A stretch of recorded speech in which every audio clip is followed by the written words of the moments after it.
Mga sakalam, magkakabit po tayo ng bearings sa unahan ng sniper kasi sira na to. Ito po yun. Yung kinuha natin, tinanggal. Bali mula nang bilhin to, ngayon lang mapalitan. Ngayon po, papalitan natin ng kuyo kasi kuwan lang to. Mahinang klase, sniper, itong sa sniper. Itong bearings. Ang papalit natin, kuyo. Ito po bago.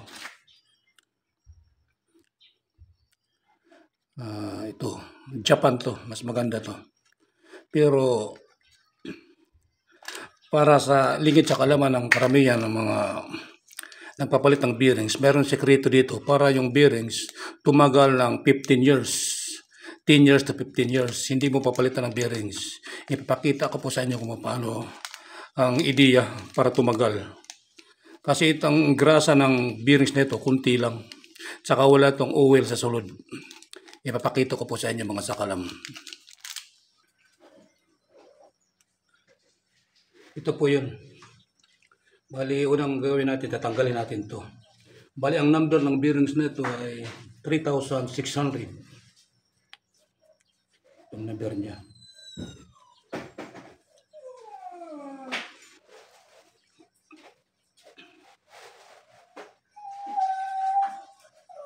Tatanggalin natin to. Kasi ito gagamitin din natin. Tuyong-tuyo na. Wala na. Yan po. Diba?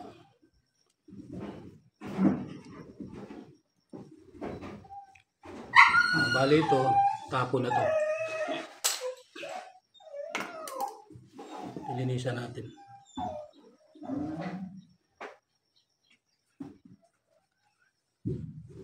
Gagamitin din natin pang takip.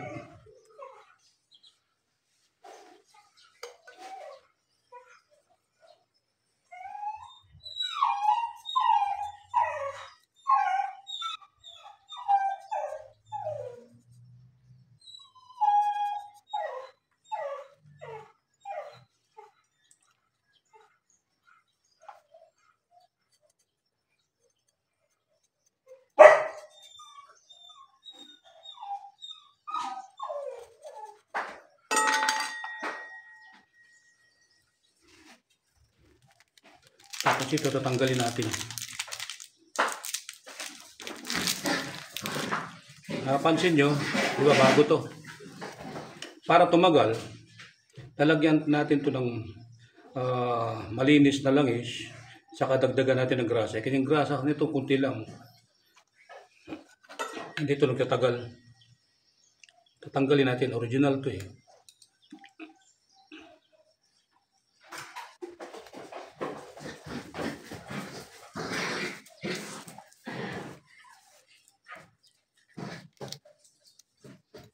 Ito wala na to. Pati dito sa kabila.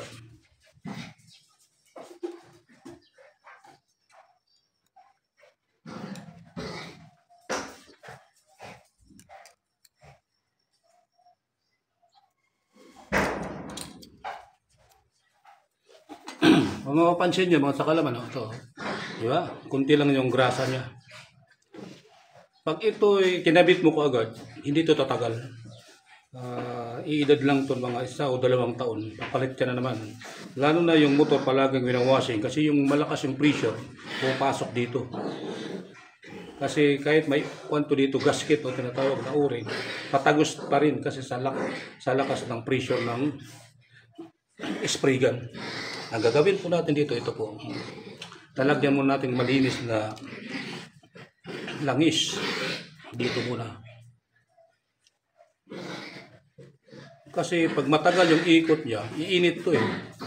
Kasi pag kwan lang, pag grasa lang, magtitigang siya.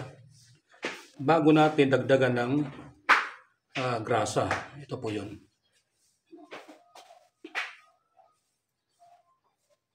Yan. Simple lang para tumagal siya.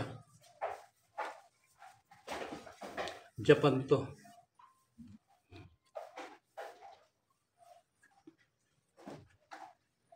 Ito na po yun. Nilinis natin. Imbis na ito yung ilalagay natin, yung bakal, yung GI, yung takip. Mas maganda to para kung sakaling lagyan mo ulit ng langis na malinis, madali ang pagtanggal nito, hindi nasisira. Ayan lang. Ayan. Parehas lang ang sukat. Bali dito naman sa kabila, lagyan ulit natin ng langis. Importante ito kasi itong langis matibay, kasi pag grasa lang talaga titigang yan. Pag umiinit na ikot ng ikot, ilang thousand na ikot yan talagang iinit yung grasa, magtitigang siya. Kaya ayun, madaling masira yung bearings. Ito po ang sekreto doon, may langis bago mo lagyan ulit ng grasa. Yan.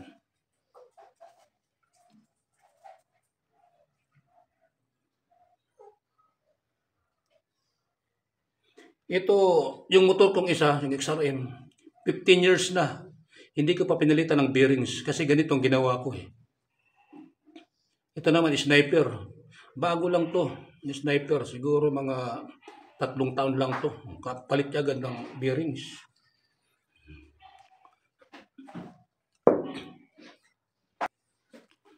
Takpan na natin.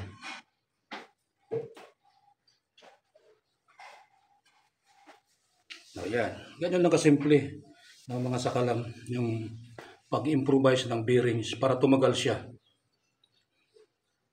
At saka halimbawa nagpapalit kayo ng yung exterior, pwede nyo tanggalin ito. Bago nyo ikabit, halimbawa nagpapalit kayo, lagyan nyo ulit ng grasa at saka langis para madali lang ang proseso nito. Napakadali lang ng proseso. Simple lang ang ganun mo. Yan. Tatagal to. Saka na natin ikabit dito. Ganun lang po kasimple. Yan.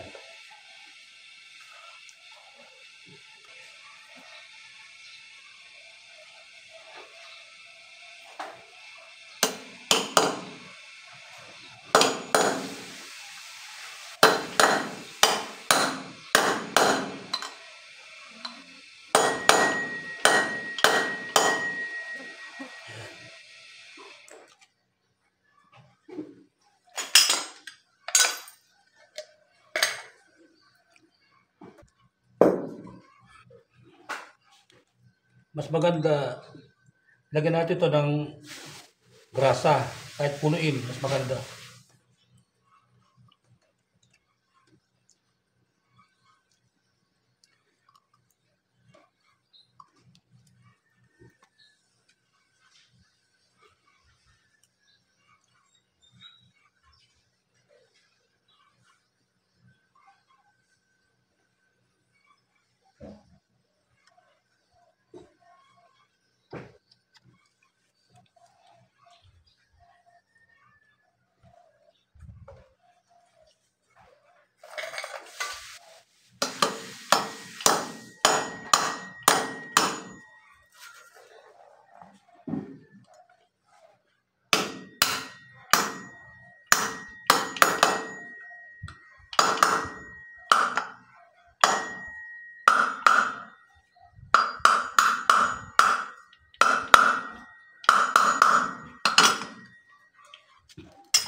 Yan lang po kasimple. Ganun lang po kasimple mga sakalam yung paglalagay.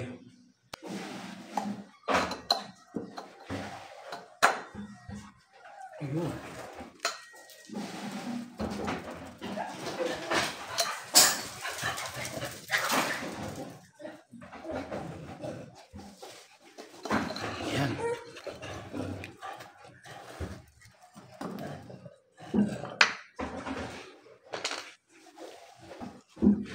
Hanggang dyan po mga sakalam, ano?